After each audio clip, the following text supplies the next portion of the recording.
infections urinaires, la première chose à faire, c'est d'éviter de favoriser la présence de microbes à l'entrée de l'urètre. Pour ça, le premier geste important à connaître, c'est la manière de s'essuyer quand on va aux toilettes, chez les femmes ou chez les petites filles. Il faut toujours s'essuyer de l'avant vers l'arrière, de manière à ne jamais apporter de bactéries qui seraient présentes au niveau de l'anus, juste au niveau de l'entrée de l'urètre.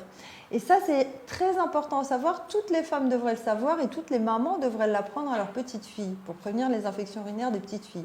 Bon, ensuite, il y a des choses importantes aussi, c'est qu'il ne faut pas porter de protège-slip tous les jours de l'année.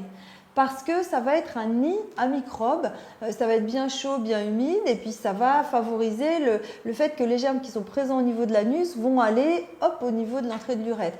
Pendant les règles, c'est très important aussi de changer de serviette souvent, parce que si on n'en change pas assez souvent, le sang c'est un milieu de culture formidable pour les bactéries, donc on va favoriser les infections urinaires. Ensuite, bien sûr, il faut boire suffisamment, parce que chaque fois que vous buvez de l'eau, vous allez uriner ensuite, vous allez remplir votre vessie, vous avez envie d'uriner et à chaque fois que vous urinez, vous évacuez les germes. Ce qui est très important aussi, c'est de ne pas se retenir quand on a envie d'uriner, sinon on va garder les urines beaucoup plus longtemps dans la vessie, du coup on va favoriser le risque d'infection urinaire. Alors, un moment où il est très important d'aller uriner, c'est après une relation sexuelle. Parce que le rapport sexuel va provoquer des frottements dans la zone génitale. Il va favoriser la présence de microbes, de bactéries au niveau de l'entrée de l'urètre. Et donc, il faut aller uriner tout de suite après un rapport sexuel. Une femme, si elle est au lit, même si elle est fatiguée et couchée, déjà elle se dit j'ai envie de dormir. Non, il faut qu'elle se lève et qu'elle aille uriner systématiquement. Parce qu'on dit que le jet d'urine a un effet chasse d'eau. C'est-à-dire qu'il va chasser toutes les bactéries qui pourraient être en train de commencer à remonter, à s'agripper. Et puis pour favoriser la prévention des infections, on sait aussi qu'il y a des plantes qui sont vraiment, dont l'effet est démontré scientifiquement.